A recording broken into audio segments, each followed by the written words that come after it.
Let me begin this evening by welcoming you all to the Book of Mormon Perspectives Forum.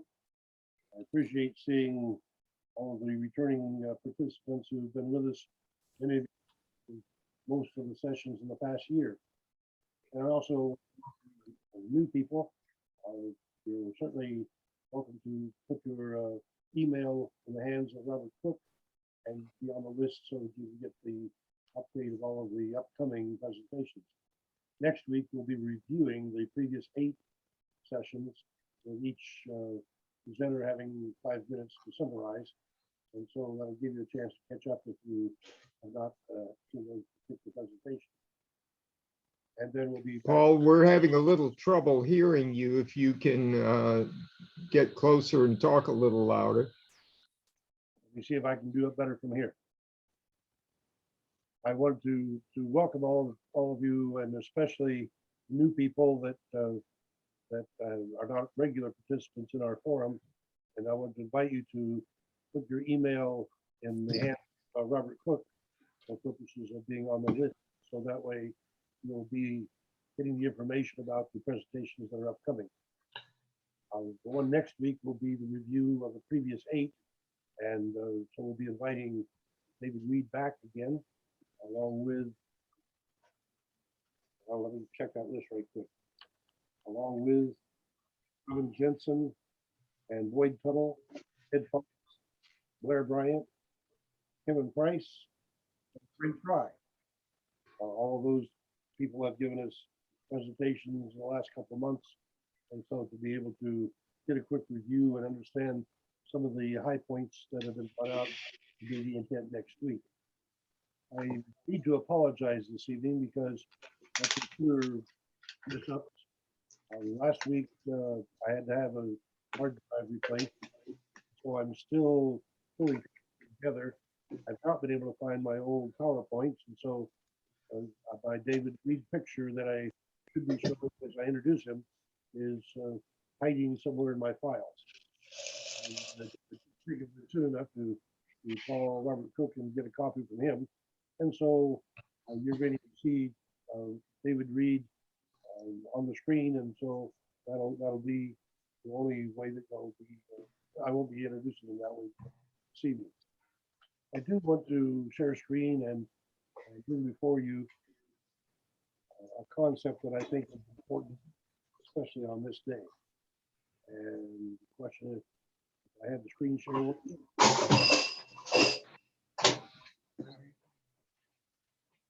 Do I have BIPOC in front of you? Yes, you do. All right, I wanted to begin this evening with a note about BIPOC because it's a new word that I just discovered has been added to the dictionary in 2021. It stands for Black. Nancy, he started his class, and I really hesitate to interrupt him. And maybe go in and see if I can find anything further without it interrupting the class. Okay? Okay, BIPOC is the new word added in 2021. Stands for Black, Indigenous, and People of Color. The BIPOC project aims to build authentic and lasting solidarity among Black, Indigenous, and people of color in order to undo some of the Native invisibility and anti-Blackness, to dismantle some of the white supremacy and advance racial justice. To uplift Native and Black humanity, to honor the legacies of Native and Black resistance to colonization and the white supremacy, and actively examine how disparities and injustices uniquely affect Native and Black communities. To build intergroup connections and relationships, to just relationships, and invest in one another's liberation, and to commit to personal and collective healing, practicing both individual and community care, acknowledging ruptures and inviting connections, and to consider healing and transformative justice. Because this is a new word and it is so consonant with our overall or underlying theme of Zion, I wanted to call that to your attention in the introduction this evening because I believe that it's a new word, new concept to most people, and it is so compatible with the concept of people learning to live together with equity and righteousness that I want to be able to give it emphasis first thing this evening. Paul, this Yeah. is Don Shears. I have someone from my own class, Nancy Sherman, who's trying to get in, and she says she is being asked for a password. What is your password? There is no password. She must have tried to log into the wrong meeting number. That's what I think, because when I come in, I need no password. Right. All right, thanks all. Sorry to interrupt. Thank you, Don. If you can send her the appropriate link, then we'd I'll like. just send the link to her. Thank you.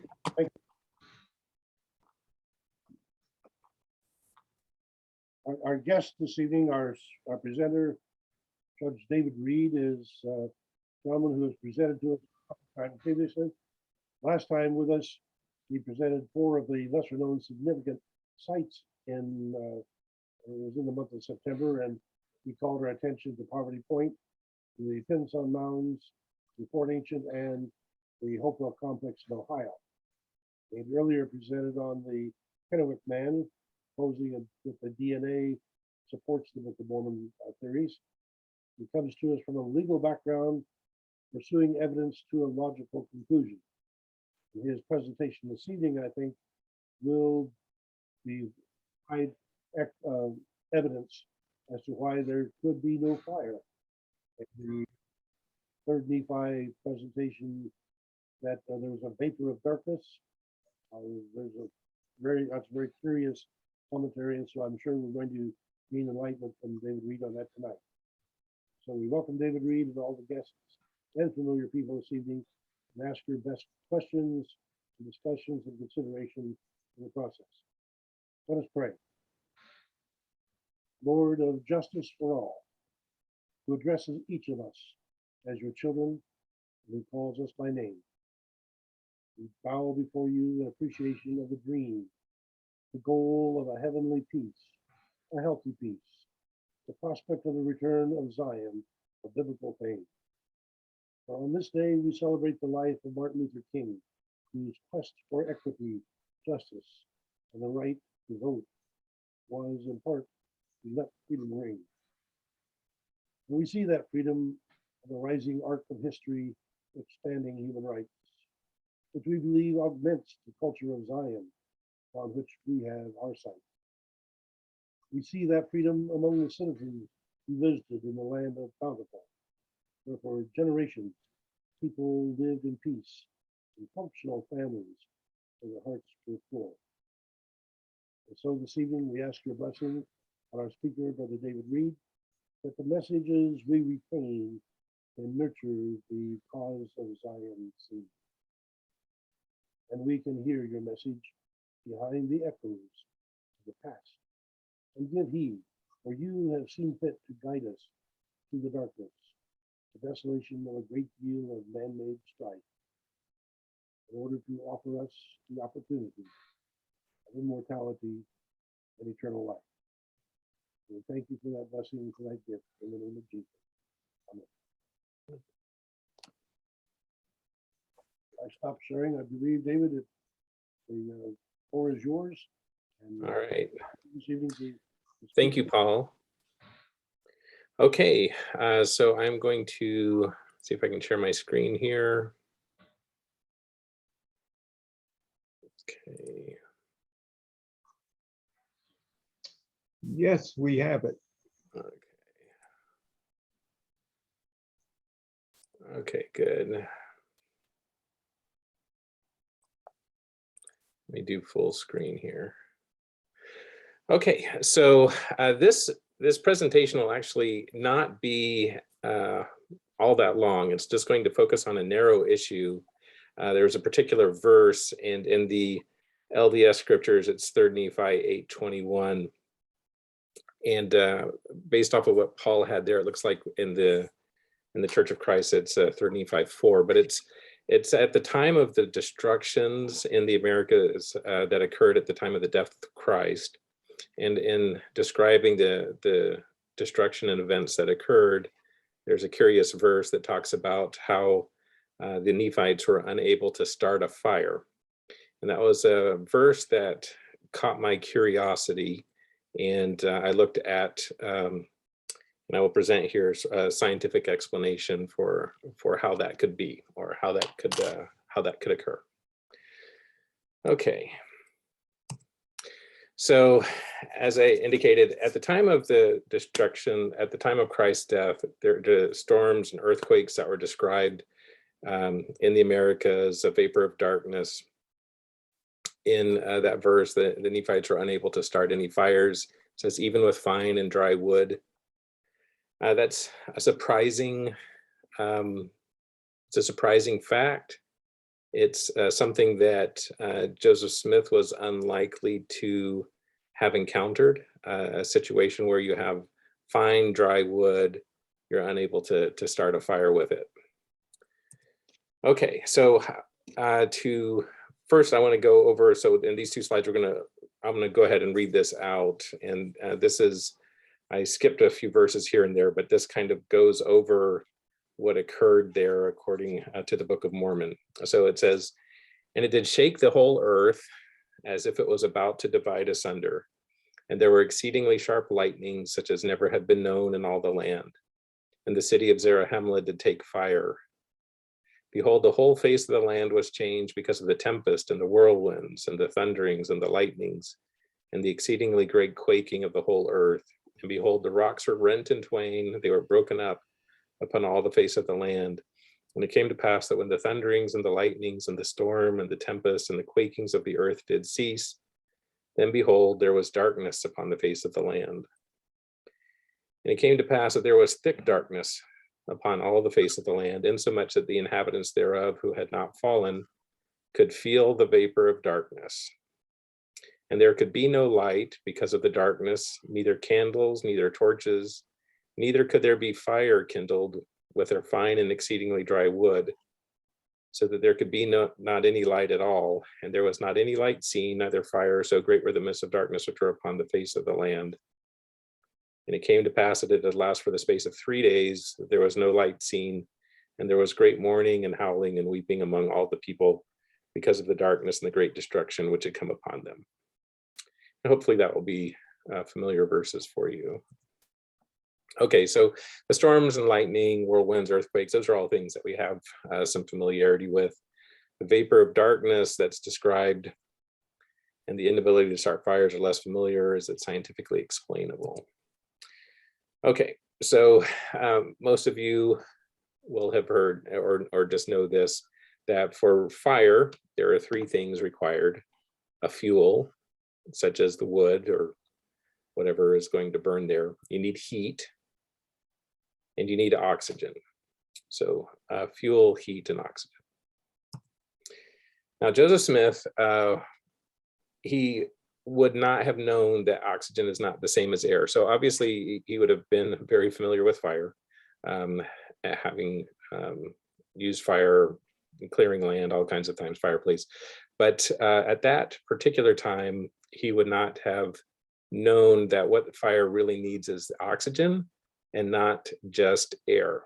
And what I will explain in this presentation, that what I think happened at that time was that the oxygen concentration in the air was lowered to a point where you could not have fire. There was insufficient oxygen in the air to sustain fire, but there was sufficient oxygen in the air for people to continue to breathe and live. And I'll show the research on that. Okay, so at sea level, air has an oxygen concentration of just about 21%. And in situations where there's a very low oxygen concentration in the air, it's hard to have a fire. And I'm going to go over a few scenarios where this is found. First one is you'll find in engines. And prior to my current job, in my history, I did work with a laboratory where the engineers were working with diesel engines.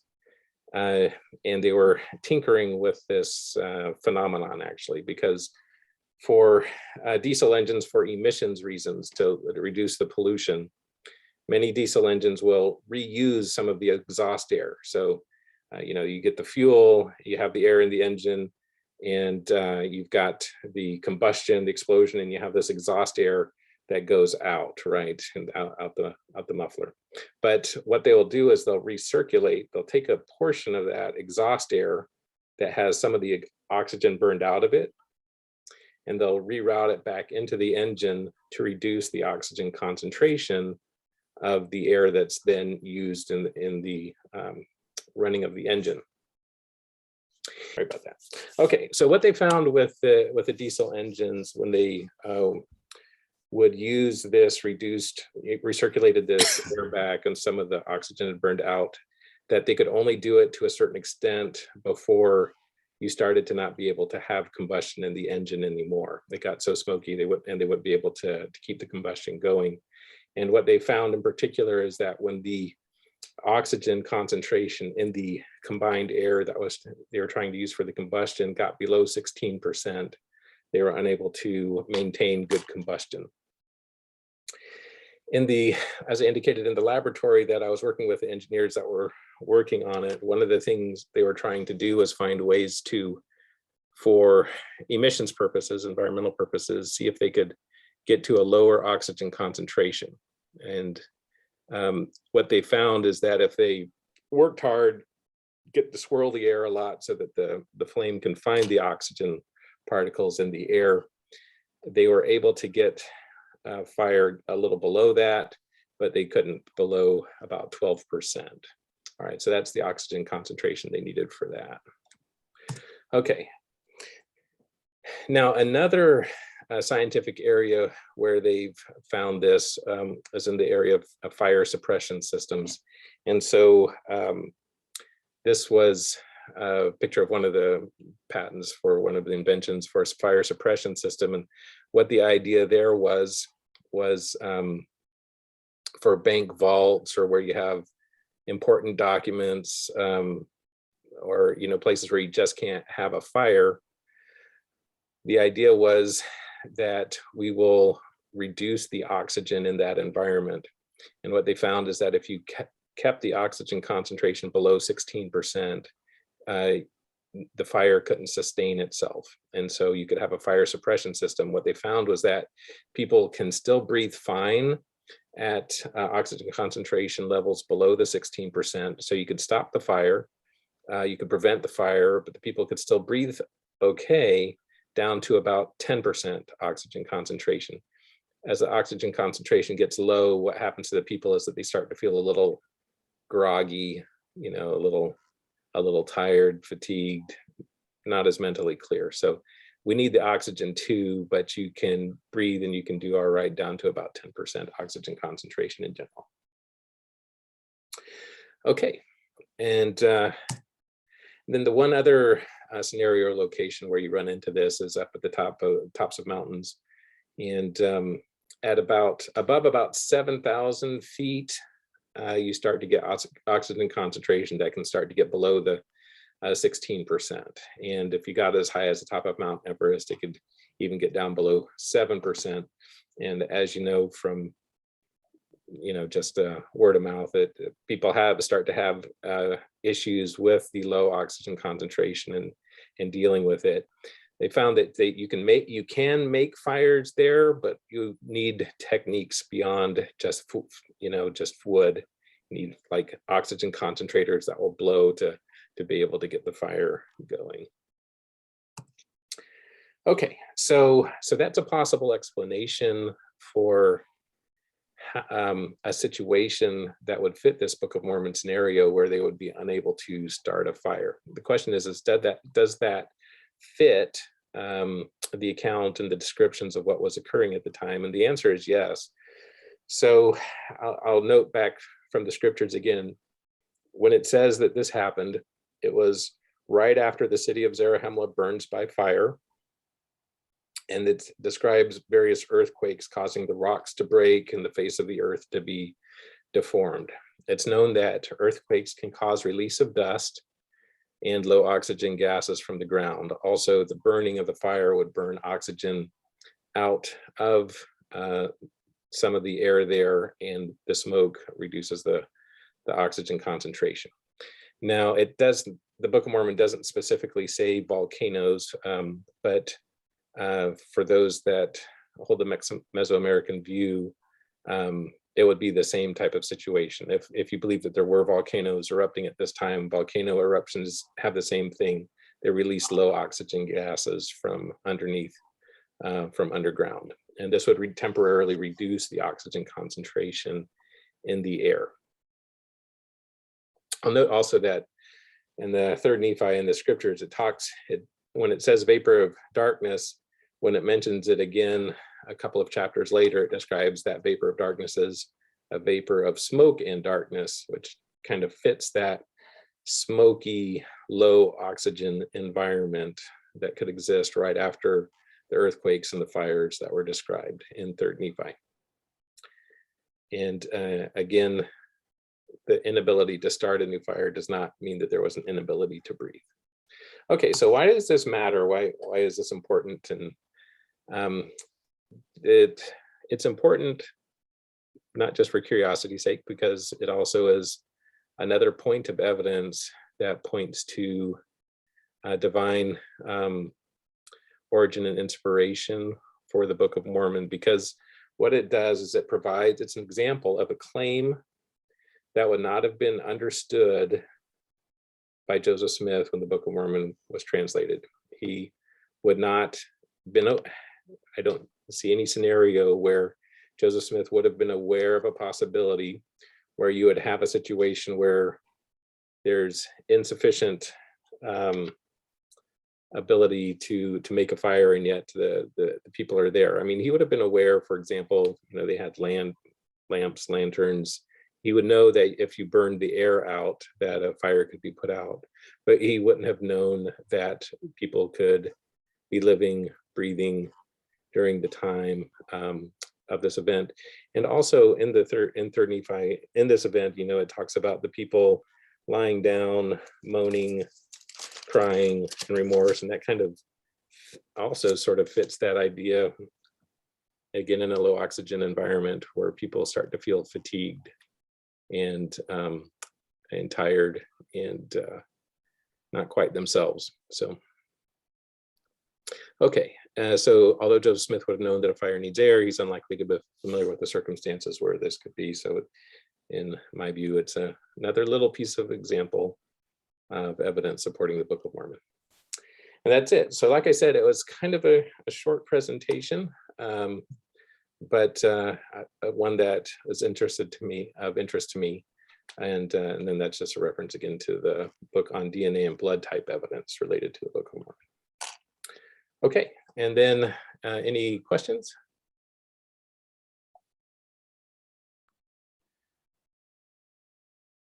I was anxious to ask about the mountains, and you've already answered my question. I have a question, David, or not a question, a comment. Yeah, go ahead, Brian. I read your book, Face of a Nephite, the DNA on DNA matters, and I found it very interesting. I really enjoyed it. Well, thank you. Yeah, I with the Face of a Nephite, that DNA information there, I had no intent to write a book. When I did that into the DNA side there, it was really just diving into it out of my own personal curiosity, wanting to find out for myself what the evidence really showed. And what I found as I dug into it was that I was reaching conclusions that were different than anyone else that was out there. Either anti, the church, or pro for the church. I wasn't really seeing any of the church scientists reaching the same conclusion. I just was coming to different conclusions. So what I realized is that there was nobody else that was saying what I felt like needed to be said. So that's why I ended up writing it. This is the first book I've written, and never intended to write a book, never planned to, but just kind of felt like I needed to. And you probably gave a presentation on it already in this group, I guess, a while back, have you? Yes. Okay. I was just gone then. Yeah, it's probably available. Do you think, Paul, that the old one's available still? I looked for it today, trying to find my own copy, and I couldn't, so I went to on Amazon looking for it, didn't find it there. Oh, really? Okay, so Well, um, I've got the book, unless you presented additional stuff that's not in the book. no, the video, the book has more than the video. Yeah. Yeah. Yeah, I've got the book. So thank you. Oh, you're welcome. David DeBarth has a question. Go ahead, David. Yeah, actually, before we get to David DeBarth, Brian, I just want to let you know too, I also read your book on the language issues, and I just thought it was fascinating. Well, Yeah. thank you. Yeah, changes in languages. Yeah, I really, the living language, Nephi till now, something like that. I really would like to see that more. Well, same with my book too. I'd like to see it more widely, found. But yeah, I think it's great. Okay, so go ahead. You said it was David had a question. Go ahead. Yes, thank you, David. Good presentation. I have some engineering background, and your 16% for minimum level, 12% for breathing makes a lot of sense. I think those are pretty accurate numbers. However, when you talked about the top of the mountain, the percent of oxygen stays at 21%. It's the atmospheric pressure that drops up there, not the percent of oxygen. And so I think your slide needs to be revised slightly on that one. Yes, it's difficult to breathe because there's less oxygen available, but it's not the percent in the air. Okay, so of those three scenarios that I had, the engine one, I was confident on because like I said, the laboratory that I worked with, they did research. So that one I was confident on. The second one, with the fire suppression system, that patent, that was pretty clear on that information. The mountain one, I pulled off of sources from the internet, so that is possible that I'm correct on that. So you're saying that from your understanding, the oxygen concentration there would be the same, it's just lower pressure. The sources again, it was just off the internet. Oxygen I said that the concentration was lower, but I don't know one way or the other. But watch out for the word concentration. The yeah, percent you use, when you use the percent on your screen, it's the percent of oxygen stays the same. The concentration, however, because the total atmospheric pressure is much, much lower, the concentration of oxygen would be much, much lower. okay. So your understanding of concentration, I think, is very accurate. It's just that your slide said percent. And Okay. I was saying, wait a minute, the percent stays the same up there.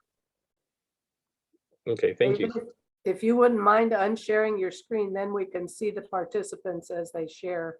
Yeah. Paul, you go first and then Ed is next. Go ahead, Paul. Okay, well, thank you. And I do want to highlight for people the importance of being able to raise your hand down in that reactions box on the bottom of your screen. And that way Deb can moderate and try to keep us in order. I want to inquire about the vapor of darkness, because that concept of the vapor is especially significant here. And while I've been in a number of dark situations, the vapor of darkness strikes me as being especially unusual. And while it might possibly be smoke, I'm curious about the scientific potential explanations for vapor. Yeah, so as you can tell from the presentation, I interpreted the vapor of darkness as because it talked about the fires just preceding it. So I was envisioning a smoky, dark, but you're right, it's not. I mean, there could be possible other explanations or meaning from that description. But and I'll note too, they're one of those verses that I skipped over. It said they could feel the vapor. So, which is an interesting description. So it was dark, they couldn't see, but it almost felt there's something that they felt like they could almost feel.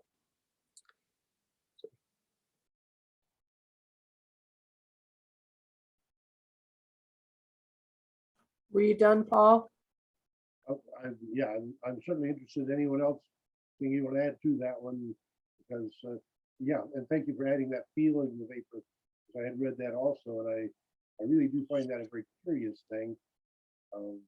go down into a deep, dark cave, awfully dark, and you can almost feel the darkness, but not quite. And so I'm interested in any other possible explanations that people maybe will come up with. Although the scope may well be adequate, I'm certainly interested in further explanations can be brought forward. I'm done.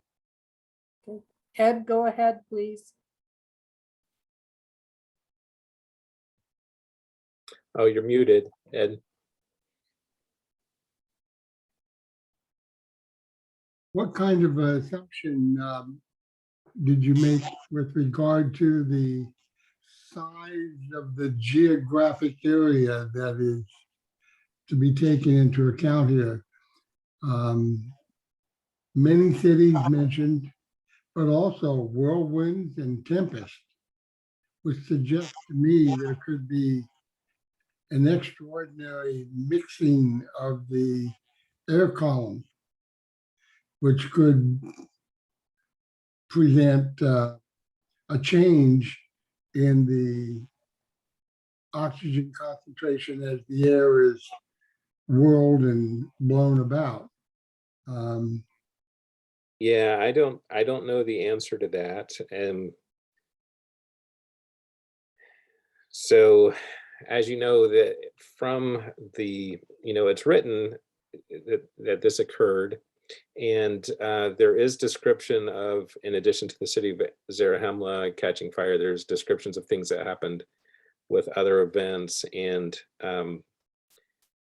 I don't know over how broad of an area that would have occurred, and so that's an open question for me. What I kind of imagine is that whichever one of them wrote this, and I can't remember whether it was Nephi, one of the Nephis at this particular time that was writing. What I imagine is someone writing a first person account from their experience, and then also hearing from others kind of relating the similar experience at that time. But so I'm thinking a little bit more of a localized area rather than like countrywide, but I don't actually know. Well, they do mention a number of cities. Yeah, they do mention various things that happen to other cities, and so that's a question of whether in all those other cities they would also have had this issue with the vapor of darkness and inability to start fire, and I don't know. So you're limiting the description of the oxygen problem to the area of Zarahemla? That's my inclination. I mean, the same events that happened there in Zarahemla where you can't have fire, I mean, could have happened all over the place, but it does seem to me that you're more easily to a place with that low oxygen concentration in an area where you've just had a big fire. I think it would be harder to get that from just earthquakes, but maybe if you have, it talks about the rocks renting in twain. I mean, if you have big enough earthquakes, I guess you could have that over as broad of an area that you have the earthquakes. Well, another clue is the constant, no, I shouldn't say constant, but the several references to severe lightning. Yeah. And we associate with lightning volcanic action. Yeah, and with so again, the Book of Mormon itself doesn't actually say volcano, but if you have a Mesoamerican setting, it could work, because with volcanoes you also get earthquakes that happen around times of volcanoes as well. So you could, and like I said, with a volcano, you would also have a release of low oxygen underground gases that come up. Okay. I'm done. Frank, I think Frank? Oh, My Ed, were you next, finished? yeah, Go ahead, Frank. okay. Yeah, I was gonna go ahead and agree with the idea of the volcanoes. Volcanoes do emit heavy gases, which would stay down toward the ground. There's a place in, I think it's in First Nephi where he had the vision. He saw the destruction at the time of the Lord's coming. And the statement is made that all those who had fallen in the RLDS edition, but the other editions use had not fallen, were the ones that saw the Lord. And you get over to Third Nephi, and it's kind of repeats the same language. It says all those who had not fallen. In all editions, it says that. And I believe that that's what it was, because if they had fallen, they would be down close to the ground and more likely to suffocate, because CO2 and sulfur dioxide are both emitted by volcanic action as well as earthquakes. Earthquakes do release large amounts of carbon dioxide, and that's a lot heavier than regular air. I used to teach chemistry and physical science, and we did, the experiment where you put the candle in a glass and you create some carbon dioxide by vinegar and sodium bicarbonate. You can pour the gas in there and watch the candles go out. And you can have different levels of candles. They go out at the bottom first. I saw you had reference to 7,000 feet. Now, Paul and I lived in Mexico City. That's 7,500 feet where we were. And my wife and I lived another year out at Puebla, and then many more years down in Oaxaca. And Oaxaca is 5,000 feet, but they have all kinds of industry and trucks and everything at that altitude. Now, if you get up to Pikes Peak level, you're going to still have the, like was said here, the oxygen percentage of it is the same. You just got to get more of it in there. But 14,110 feet at the top of Pikes Peak, you try to run on that top of that mountain. And I remember doing that when I was 16, and I had a headache for about 2 hours afterwards. Just ran from the car to the visitor center there. And people who move and live in those kind of areas of around 7,000 feet, your body has to get used to that. And we used to say a lot of the sickness you get when you first get there is related to the altitude, not much else. Thank you for your presentation. It was very interesting. And I do believe that it was probably around it was volcanoes. And like Ed pointed out, the vivid lightning that they saw describes a volcanic reaction too. And those kind of things were not known in Joseph Smith's day. They are now. You can get on the video on YouTube and find videos of lightning all over inside of a volcano. So yeah, appreciate that. Oh, one other thing is that the record keepers were in Zarahemla at that time. So it did catch on fire. There were volcanoes in that area. And yeah, it was probably limited to some extent, probably not as much down along the seacoast, but where Zarahemla was, it caught on fire, and there would have been less oxygen because of that, but also the volcanoes in the area would have probably caused the lack of oxygen. And the fact that if they had not fallen, they lived through it makes a difference too. Anyway. Okay, Robert Messick, go ahead. Yeah, David, nice to meet you. I appreciate the presentation. The question that I had, or the thoughts that I had, was in your diesel engine combustibility, if your flammability is at above 16%, but your survivability is above 10%, how easy is it for the combustion engine to get new air to then remix to get it above 16%? And then same question, if you're dealing with like a Zarahemla situation where you're under 16% flammability, how easy is it then to have the weather blow through and then saturate new air or change the mixture in a city setting or environment like that? Yeah, so you're correct that in both situations, once you get fresh air in, you can bring that oxygen concentration right up to normal. So with an engine, of course, we don't live inside of an engine, thank goodness. But with an engine, you can just they can bring in some air from the outside at the 21%. They can recirculate. So what happens with the engine is you have the combustion in the engine. The air that comes out, the exhaust air, is going to have a lower oxygen concentration. You can have an oxygen sensor there, so you know what that oxygen concentration is. And so between that low oxygen concentration and the recirculated exhaust, and between the 21% you have from the the outside air that you can bring in, you can basically get anywhere between your 9 to 21%, depending on just deciding on how much you reroute for an engine. And then for a situation like the Book of Mormon, yeah, just like a wind that comes through would clear it away, you would think, and you would get back to normal. So it is curious that it lasted, they said 3 days, which, it must have not had much wind at that point for it to last that long.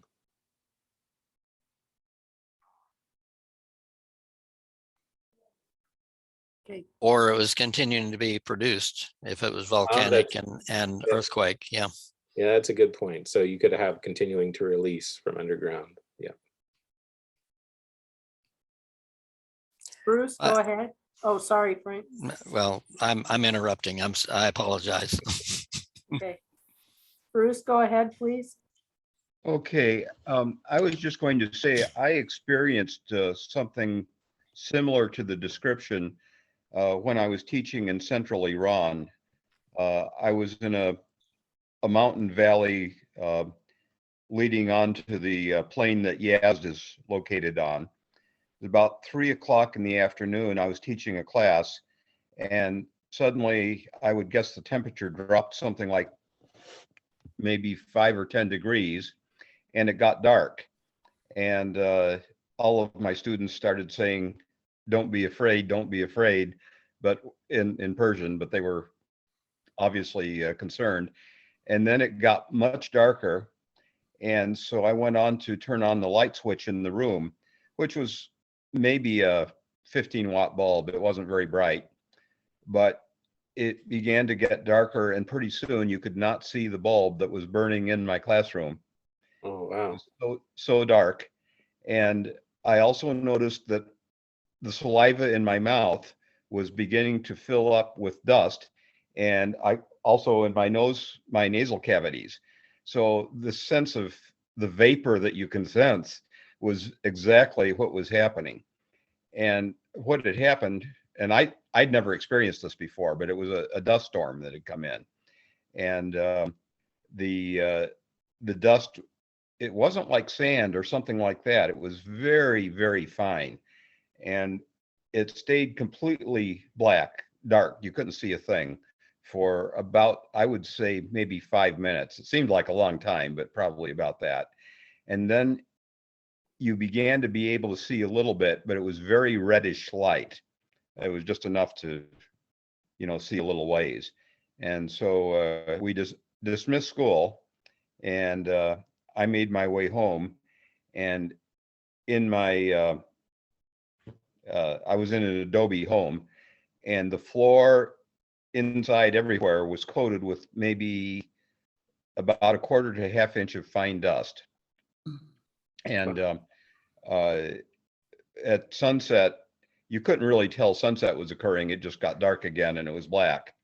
And then the next morning, when it was clear and bright, when the sun came in, and a couple days later, I went into Yazd, and there, some of my friends had refrigerators that had the magnetic seals around the door. And even inside the refrigerators, there were layers of dust that with magnetic sealed doors, layers of dust inside the refrigerator. So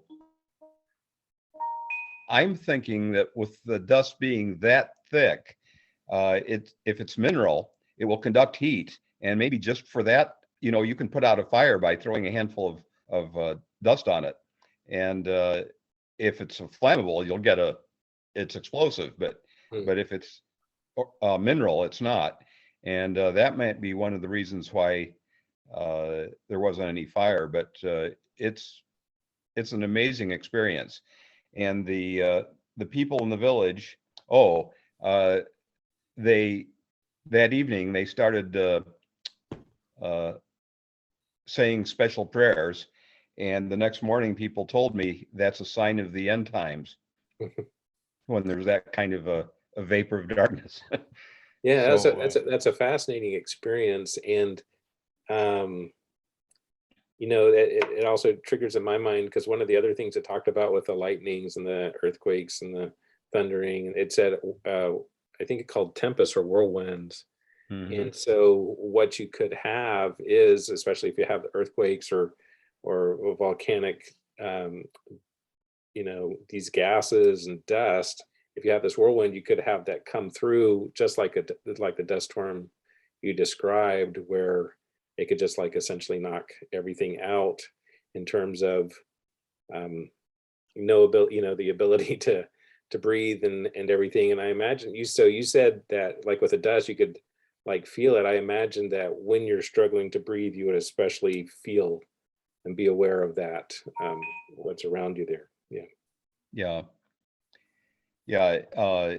I've since experienced dust storms in the Phoenix area, and they're not pleasant, but I've never seen anything like that.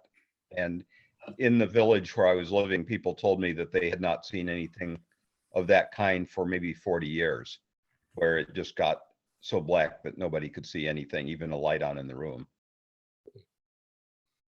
Thank you. There are a few comments in the chat box. David Job has put in the link to where David Reed's Face of the Nephite presentation can be found. So if you're interested in that, that's in there. It's 27-minute video. Comments about Paul's volume needing to be increased. Then David Job, the lightning arc would convert some of the oxygen to ozone, thereby lowering the percentage.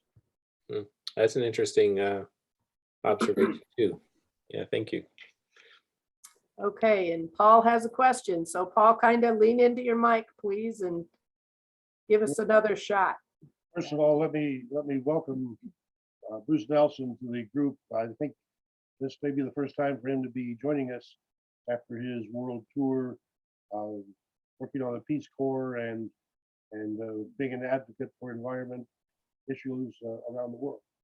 So welcome, and very much appreciate your comment, because it strikes me as being altogether germane and one of the possible answers I was looking for.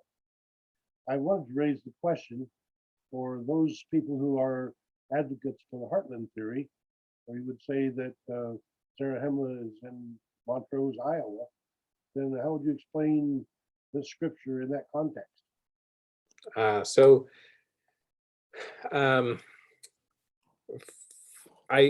am friends with a lot of Heartlanders, and I am open to that geography theory, but I'm not bound to it, and I'm open also to the Mesoamerican theory or other possibilities. And I'll just note that for me, for Zarahemla, Montrose, Iowa, I gave that prior presentation on looking at Poverty Point and Pinson Mounds and the Chillicothe area, which I think was really a great extended cultural area that could be considered a city, or at least a very good concentration, strong concentration of people there. And then also Fort Ancient. And so when I look at that, I'm inclined more to, if it is the Heartland that it occurred, and there's a lot of good evidence, in my opinion, pointing that direction. If it is in that direction, I'm inclined to more look at those places where you actually see what the large settlements and cities at that time would have looked like, where you see it in those places, and less in Iowa. As you know, the Iowa basis is the Doctrine and Covenants and the Revelation, calling it Zarahemla. It doesn't specifically say it was Zarahemla. It calls it Zarahemla, doesn't say it was a Zarahemla. So as a person open to the Heartland interpretation, I just put that disclaimer that I'm not bound to that location in Iowa. I let others defend it. In terms of this, I think in the Heartland, you would explain it with the earthquakes. So as it describes in there are earthquakes, and the earthquakes could release the underground gases, and you would also have fires. Now, Rod Meldrum is with the Heartland Group. He's done a fair amount on the New Madrid earthquake, which is one of the biggest earthquakes the United States ever had, and that was in the early 1800s, and it was near the Mississippi area. So there is some evidence of the possibility of large earthquakes in the Heartland area, is what they would say. I leave that matter open for other people from the Heartland that might want to address it as well. Thank you. Hey, go ahead, Ed. Did you say me?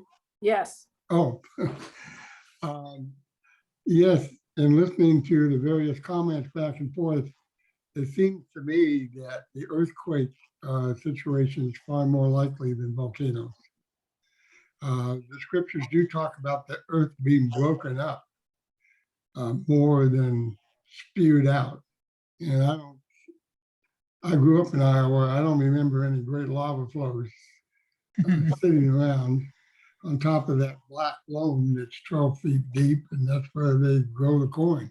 But I've always been intrigued by these stories you hear from Yellowstone, where they'll find a small herd of buffalo lying dead next to a pool seeping gases.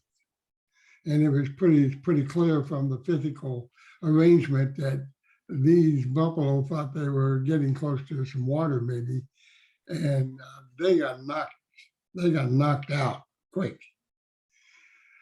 Back in the days when I was studying chemistry, I was surprised to find that hydrogen sulfide is a more deadly gas than what is used for gas chambers, cyanide, hydrogen cyanide. And if you've ever struck a match and accidentally inhaled the fumes from the burning sulfur, you'll know what I mean, because you can go into a coughing fit that will last for some time. And you will always be sensitive to that particular pollutant in the environment. So we know that the seeping gases, I don't believe hydrogen sulfide, for example, would support combustion. And I believe it's heavier than air. We used to worry all the time in the chemistry labs about gases that would flow out over the edge of a cabinet and down to the floor and across the room and ignite an explosion. And actually, I was sitting in a room at the University of Kansas FM station, and the building housed not only the FM station, but also a chemistry lab. And one Saturday morning, 2 graduate students blew up their laboratory and knocked the FM station off the air for that very reason. It makes a difference where you are in relation to those gases. If you're standing or elevated, or if, as Frank mentioned, if you're fallen, if you're down and I think the earthquake, the seeping of gases, those kinds of vapors may make more sense, particularly in the heartland theory, because there's good earthquakes in the Midwest. New Madrid is a powerhouse. biggest earthquake ever. It'd be interesting to research the history of the New Madrid fault. If the geologists have unearthed a timeline of activity and see if we have activity back in the approximate time of Third Nephi. But anyway, those were some of the ideas I had after listening to the comments. Thank you. I'm done. Okay, Frank, go ahead.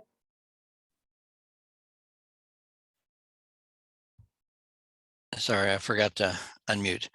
I wanted to mention that there are recorded accounts of people being around volcanoes and earthquakes, and this has been within the last 100 years or so, since the Book of Mormon has been translated, where people record that they had felt the gas, because these gases that are dense, that hover around the ground, they are so dense that you can actually feel them also. So that has been described since the Book of Mormon has been translated. And Ed wanted to make a comment about the volcanic things, and in contrast with the earthquakes. And you can cover a city, you can cover all kinds of things with volcanic ash. Now, what was the name of it? Pompeii was covered with volcanic ash, not with lava. Right. However, we have, and the Book of Mormon says that there were cities that were just covered up and they were gone. There's also evidence that in Latin America, in Mexico, in fact, where cinder cones have come up and buried cities, even in modern times. I forget the name of one that was down in the northwestern part of Mexico. I used to have that name, but it came up back in the late 1940s. In fact, the reason why I remembered, I think, is because it was the year I was born, 1947. And it started with a puff of smoke out in the cornfield. Yeah. And then the farmer threw his hat on it and blew it off. And it turned into a huge cinder cone, not with lava, but with cinders. Right. And it buried part of the town. Then we have Quiquilco, and Paul and I both saw that, I'm sure. Paul, didn't we go see that? Yes, I sir. think Wayne took us to there and see that one. I think you're referring to Paricutin. It's Paricutin. Yeah, you're right. Thank you. That's the one in northern Mexico. But the pre-classic city that is within the city limits of Mexico City is Quiquilco. And that has a lava flow that just covered it up completely. And they have, within the last, 75 years or so, they've uncovered a lot of it, but it's still mostly covered up. It's a round pyramid down there. But cinder cones can cover cities and do an enormous amount of destruction. And Ed's correct that hydrogen sulfide is a very toxic gas, but I don't think that there's as much hydrogen sulfide that comes out of a volcano as there is sulfur dioxide and carbon dioxide. Carbon dioxide, I think, is the major constituent, and that happens with earthquakes too.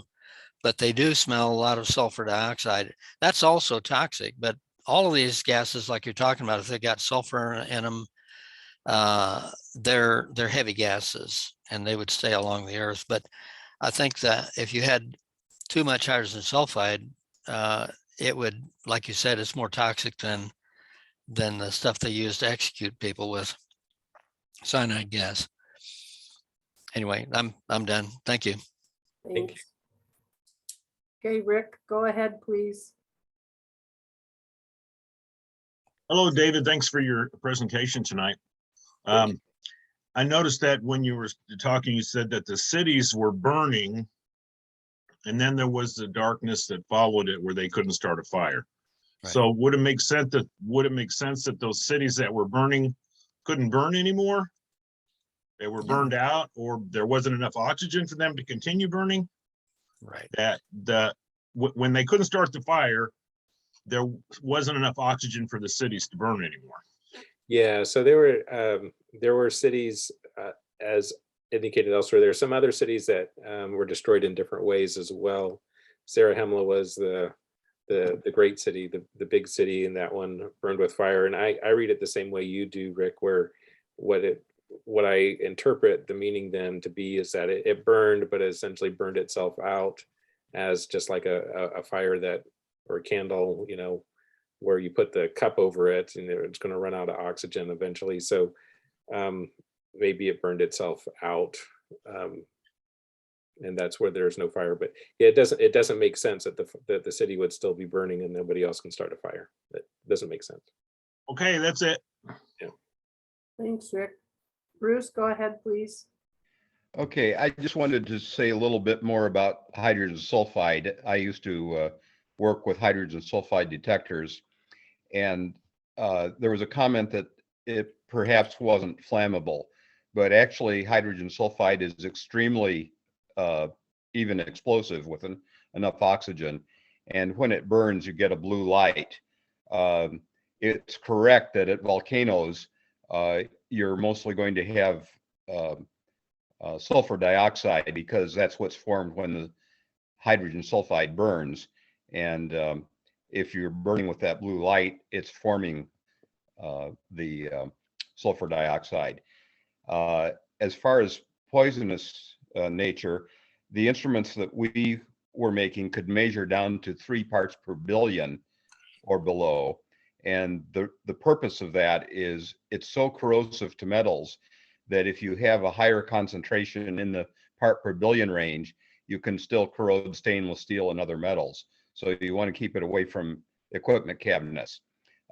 Once it gets to around 30 or 35 ppb, that's when it's starting to become dangerous to human health. And the human nose is very sensitive to H2S. It smells like rotten eggs. But if you detect that smell and you can no longer smell it, it could be that it's because you're away from the gas, but it could also be because it's deadened your nose and you're in a higher concentration, but you can't smell it because the concentration is so high. So, and if you reach a level of about 500 to 700 parts per million, it's almost instant death. So the comments about how deadly it is were very correct. But H2S is what gives the rotten egg smell. If they had high concentrations, even things like swords would have been corroded and destroyed. So it's a gas that you don't want to be around.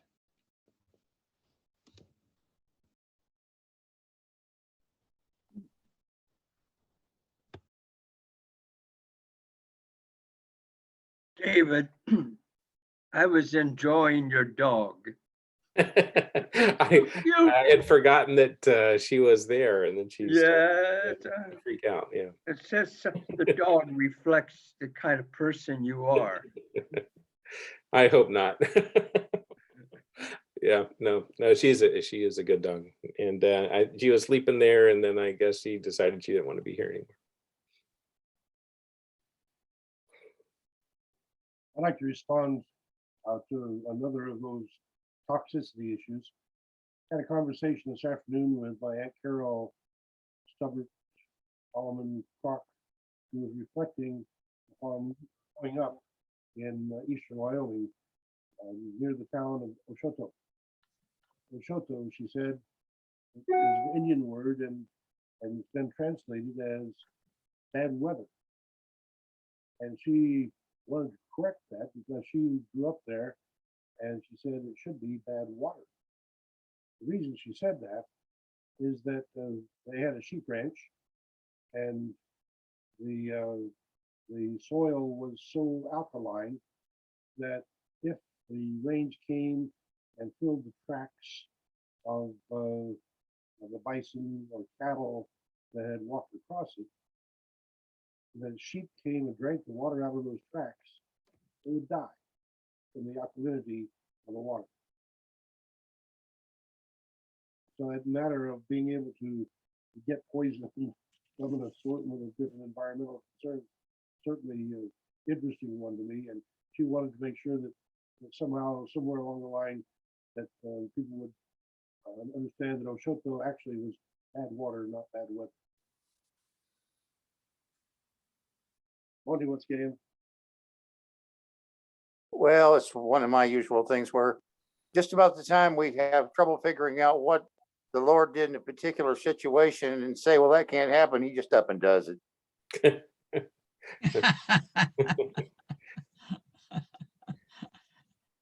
Yes. Amen. Yeah, that's a good reminder that you don't necessarily have to have a scientific explanation for everything that pops up there in the scriptures. But this one, I thought there was one. I'm reminded at seeing Wanda Stubbert's face that we've been working on a possible book review of The Cry of the Ancients. And if there are any of you that could help us make contact with any of the children of Gray Owl and Little Pigeon Nicholas.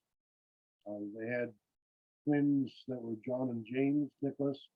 John has joined the LDS Church some years back because he found he found the Book of Mormon to be of particular value. And if we could get any of the family, John or James, I understand that several of the children are probably dead and gone. Dan was a marvelous artist. The next set of twins was Dwayne and Hannah. And but if there's anyone that could help us make contact, I think our best chances would be John Nicholas. And the fact that he joined the LDS Church, I think is somewhere in the West, means that if there's anybody that happens to have that kind of access to a repository of names, we would very much like to be in contact with him to involve him in the report on his mother and father's book, just as an assignment. All right, back to the open forum.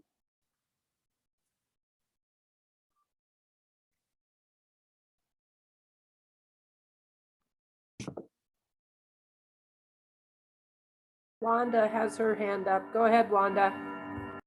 I just wanted to share with you an assignment I gave to my classes in the Book of Mormon. And I challenge you to try this assignment. I told them to write a letter to a friend describing what happened in this situation. And for an example, I wrote my own and I headed it with 9th day, 1st month, 34. That's supposedly when it happened. Yep. And I'll just read one paragraph and see what you think.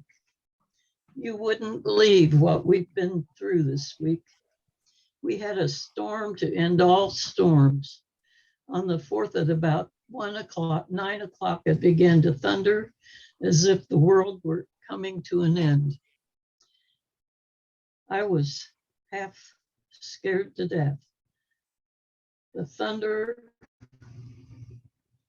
and lightning was terrific. I looked out the window and saw the wind starting to pick up things and blow them away. So I gathered my family together to find shelter. And then you can imagine how it went on. So that's a good challenge for you, because once you've written the letter, you'll remember the incident a lot better. Yeah, I like how that makes you sort of go through the thought process of visualizing it. Yes. And then she goes on, I went on to describe the voice that they heard coming from the darkness and how startled they were. So try it yourself and see what you think.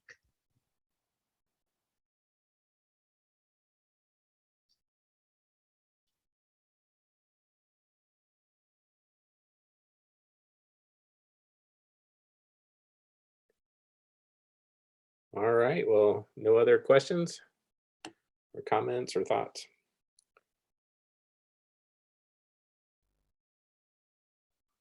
Really want to thank you for your presentation. All right, well, my pleasure. Thank you. Appreciate your coming back for us, David. It's been a pleasure to gain this vantage point. I like Wanda's suggestion. I appreciate the contributions that others like Bruce have made and Frank. It's delightful to me to have the forum continue this open dialogue of ideas, and I appreciate very much that people persist with it. I'm not going to shut things down just yet, but if there's more questions, typically we have people persisting with questions for half an hour or more, and we've had that. But if you're ready to close down, then we can. Or we can have the forum stay open for other discussion if you like. Paul, I thought I'd just mention when Bruce said that the light in his room there, when it finally came back on, when they could see it because of the dust that was in there, it was reddish in color. That's the same effect that happens with sunsets when there's dust in the air. The dust absorbs the blue light, and all you see is the red. So that's very accurate. And I've never heard a description of a dust storm like that, like you gave, and I appreciate you sharing that with us. Thank you.